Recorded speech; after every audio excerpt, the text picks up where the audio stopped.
Hello, everybody. It's Dave Neal, stand-up comic and host of Bachelor Nation News, and we've got Nick Viall defending Blake Horstmann. Oh, boy. This is fantastic. Now, it's not going to come with its own level of criticism, but you got to say Nick gave Blake some decent advice. What's that? Yeah, that's right, folks. Hey, it's all me, unbiased, unbothered Dave over here. Not a problem sharing when Nick offers good advice. The advice being, hey, Blake, if you ignored this story, it would have just gone away. You got yourself in some quicksand here trying to cover up your tracks. Now, Nick is guilty of doing some of the similar tactics Blake does here, which is like reach out to the gossip rags to get stories removed. He's for sure guilty of that. I don't blame him. That's just what you do when sort of your public image is at stake. But what Nick gives Blake advice for is to not address things publicly because that's what draws the attention. Not bad advice. Follow me on Instagram at DNeals, patreon.com/Dave Neal for behind the scenes bonus content. Right after this video at the 10 a.m. hour, I'm telling Patreon the gender of my unborn child. That's right. My boy or girl has been revealed over the weekend, and we've got that information. Patreon gets at patreon.com/Dave Neal. Bachelor Rush Hour, the hit podcast every morning and every afternoon. We'll have more Nick Viall stories that I'm not going to get to in this video on the afternoon rush hour, plus other Bachelor and non-Bachelor entertainment news. Okay, so Nick comments on this. I'm going to share what he had to say in a second. If you're not familiar with this story, Blake had commented in response to a Reddit sort of thread that existed because of a former Bachelor producer, Alana Noel, sharing that she saw Blake on Raya, an exclusive dating app for singles. Blake's expecting his first baby with Giannina. He said, I can't believe I have to address this because of a crazy ex-Bachelor producer trying to get clout for her gossip podcast. Now, if that crazy ex-Bachelor producer had any evidence to support her claims that Blake is canoodling with people or that he's on Raya or whatever the case may be, you would think that Blake calling her a crazy ex-Bachelor producer would probably smoke her out of her hole, and she'd be like, oh, am I crazy now, bitch?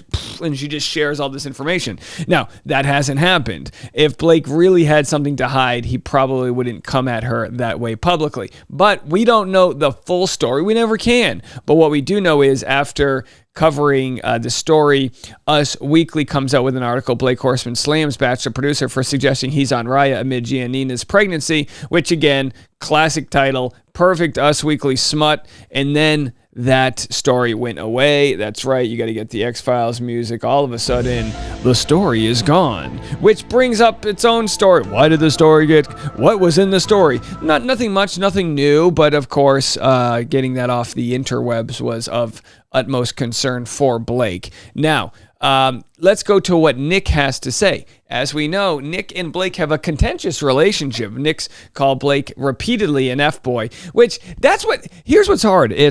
I think you could look at any single person and call them an F-boy or F-girl if you want to look at it in a way that questions their motives or this or that. Maybe Blake was an F-boy, but is it really Nick's place to call him that? Just a single guy in his 20s, early 30s at the time. You know what I mean? Either way, they went back and forth. They clearly do not like each other. It's one of the bigger beefs in Bachelor Nation. We've seen other beefs like Nick Viall versus Katie Thurston. That was a big one when they were sort of accusing her of certain things. They released some DMs and this and that. There's other beefs like Nick Thompson and the UCAN Foundation with Nick Viall. We could probably have a podcast that just shares the different beefs. Reality Steve and Nick Viall.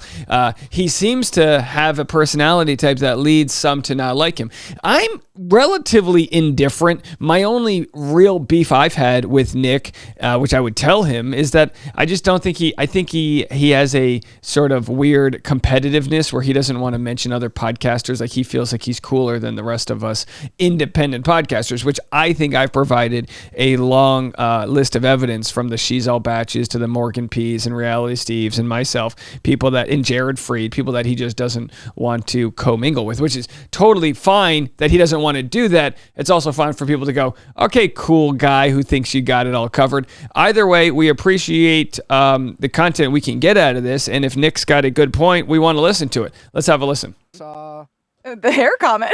No, but Blake, who we Horstmann? Yeah. Oh. Yeah. There was an article. He had to address something. Oh yeah, I know what it was. Yeah, that's what it was. It had somebody with Reddit commenters and whatever. So long, I think was, he's now, I don't know if him and his girlfriend are pregnant. I don't know if they're engaged. It wasn't the Reddit commenters. It was the podcast by Alana Noel that then got picked up by Reddit. Yeah, they're I think they're growing engaged their and family. pregnant. Okay, so they're in a very, very serious committed relationship. And it sounds like people on Reddit discovered he had a Raya profile. Alana Noel still did. active. So you give me this look, but like, first of all, people on like Reddit noticed it and they were talking about it. Again, I feel people who are reading their own press, it's just a waste. You're giving it oxygen it doesn't deserve. But I became aware of this story because he commented on it. Right. I can't believe I have to address this. Like The Barbara Streisand effect, which of course we know when Barbara Streisand tried to get her address removed from a celebrity map, it became a bigger story and more people knew where she lived. It doesn't mean you shouldn't stick up for yourself. You just have to be selective and know when's the right time versus when it's time to let something go. I'm guilty of this. I make stories way bigger sometimes. Now, I also have a channel that makes money off of making some of these other stories bigger. So so in some cases, it's like, is the juice worth the squeeze, or is it worth just kind of like keeping a rumor or something like that on the DL? he didn't have to address it. Most people don't realize, what I'm saying? No, and he's aware of it. And yeah, maybe probably people on Reddit and people were commenting, and, well, you gotta say something, and it can feel very overwhelming, especially if you have a large audience and people are commenting. But so many more people know about it because he commented on it. And then after he commented on it, Us Weekly or whoever does a story on it. Until the celebrity or the bigger person comments on a story, it's not news. It becomes news when they comment. Before he commented on it, no one fucking knew about it. And the truth is, he didn't do anything wrong, because I have experienced what Blake has experienced. And I'm assuming I didn't even read his comments, but I'm assuming his comments been something like this. I've tried to get off. I've probably reached out multiple times. You can deactivate your account and they will still show you on their app. It's super fucking frustrating. Yeah, so Blake said that he signed up for it days before he went on All-Star Shore, which is where he met Giannina, and then he just kind of like forgot, left it on, and just paid for the subscription not knowingly, of course, which people do all the time, pay for streaming services and things like that. It wouldn't benefit Raya to have celebrities leave it, so I could understand Nick's point here that Raya is very difficult to get rid of because, hey, Raya's like herpes. Like, you don't necessarily want it, but it okay. A lot of apps do this. It's like trying to cancel a gym membership, on a dating. Show up in person. Yeah. Like it took me multiple attempts when I was briefly on Raya to get off of Raya. And then after I deactivated my account, people were messaging me being like, I saw you on Raya. Like, that shit happens. But like, no one fucking knew about it. And by no one, I mean like the world.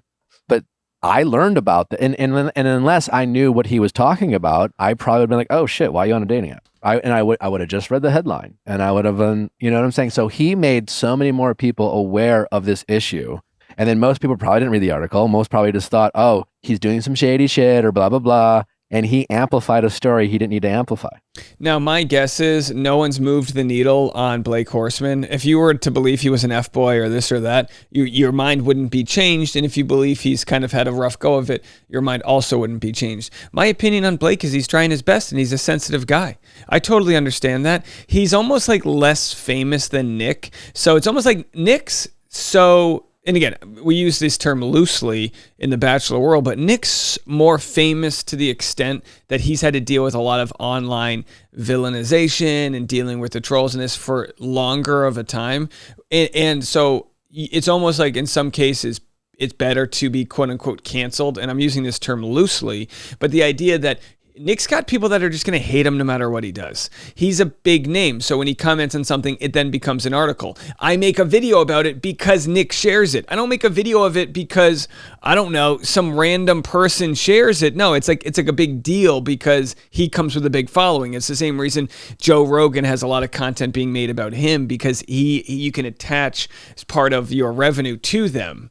And I'm not afraid to say that. That's just the business model of what it is. The second that we aren't talking about Nick means times are not well. You know, it just comes with the territory. But like he says, if you then comment on a story, then Us Weekly has something to run with, which is also part of my gripe with regards to the Clayton Echard case, is that no one in Bachelor Nation wants to comment on it, so it's not getting any press. But of course, times are changing. I feel like you're going to like this, because I'm like, we have an epidemic in modern times I think we have kind of a crisis where there's not really a super effective channel for feedback. Because for me, it's like, if I'm reading a comment, it's because like I'm looking for feedback. Mm-hmm. Like maybe like because there's like a few, like, you know, every now and then there'll be something really fucking nice that I'll screenshot and look at when I'm depressed. But it's also, I'm not gonna tell on myself, but sometimes people write stuff where I read it and I'm like, you are so right. I hear you on that. If it resonates with you, yeah. If you're like, you know, that's a fair criticism and it's constructive, but that's so rare. And it feels like it's so small, the bubbles where you can actually have productive feedback. Like, I think that's something a lot of comedians talk about, is how when you first blow up and your videos go viral, how all of a sudden people who have not been following you, where there is no good faith in their comments, are just like talking whatever shit they're want just reacting. They're at home, like having their moment and their cup of coffee by themselves, not thinking you're going to read it or pay attention to it. Not to flex, but literally millions of people listen to this show. And so he goes, not to flex, as I'm flexing, not to flex. No, so I totally understand what they're saying. I actually had two funny comments over the weekend from Driving with Dave.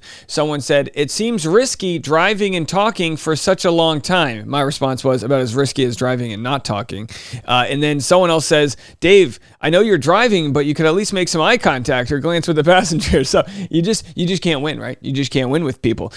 You could say, I love Christmas, and someone would say, what about Hanukkah? I love Hanukkah. What about, you know, there's always going to be somebody online who's got an opinion that is contrary to whatever it is you're sharing. I've got this one person who comments on my page, and they get under my skin. It's so annoying. But every time they leave a super, not even offensive, but super lame comment, it'll lead to 15 people underneath it commenting. And then you realize part of the machine is having some enemies and some haters. And you can weaponize that. And by weaponize it, I mean monetize it and say, look, if I have an opinion that's a little controversial, you're going to talk about it. The internet's going to pick up on it, and it's going to make the channel do better. And by golly, is Nick not good at that? Is he not good at having an opinion that might inflame some of his audience? Just enough, not enough to cancel him, but just enough that'll piss people off, and then they want to comment about it and then talk about it, and he can just print the bills. And hey, good for him. Not bad. Now, with my stance, my comments, I like to see all sides of things. That's my way of sort of digesting content. Versus, I think Nick sometimes will have like a hard opinion, like he did about the UCAN Foundation, and that hard opinion can be grating. But to me, I'd rather be like, all right, I wonder how the other person. I wonder how they think of this. I almost like to look at villains and look at bad people and be like, what's their perspective? Because nobody's the villain in their own story, right? Even the bad guy in them. And that's why a good movie, a good story will have a villain that you can almost empathize with, because you're kind of like, I get how they got to where they are. 5 people have something to say. Like, come on. But YouTube, sometimes people will write incredibly thoughtful comments where it's like they have. That's great. But they still don't know you. And I always say, like, you're still that they don't know you. And but the only difference between on the show, like they'll structure it in a way that's really like constructive, nice and we appreciate that. But like you have to be careful how much power you give anyone, even if it is nice. We appreciate the nice things people have to say, but you have to be careful how much influence you let it have over you. The same. Hey guys, great content. I just got a book that I literally came in yesterday, so I haven't read it. Apparently it's a huge hit in Japan. The Courage to be Disliked. Again, not promoting it. The Japanese phenomenon that shows you how to change your life and achieve real happiness. Discover why unhappiness is something you choose for yourself. Life is not a competition. Admitting fault is not defeat. What real freedom is. How to exist in the present. How you can be happy now. I mean, great stuff, right? But that's something to a different extent we all have to experience. To be like, all right, the internet has quantified a way to compare ourselves to others. How many followers do I have versus the next guy? How much square footage does my home have versus the next guy? The ratings of my podcast versus the next guy. To compare is despair. Keep your eyes in your own lane. Easier said than done, but a practice worth preaching, even if it's on a daily basis. Even if some days I'll go down a wormhole on Reddit and realize, oh, don't do that, Dave. You're wasting your time. Spend it with the people that love you. It's just a battle you have to make every day. I know if Blake could change the way he reacted to that story, he would have. But hey, not a bad piece of advice coming from Nick. I'd love to know your thoughts. We'll be back revealing the gender right after this on Patreon, patreon.com/Dave Neal. Is it a boy or a girl?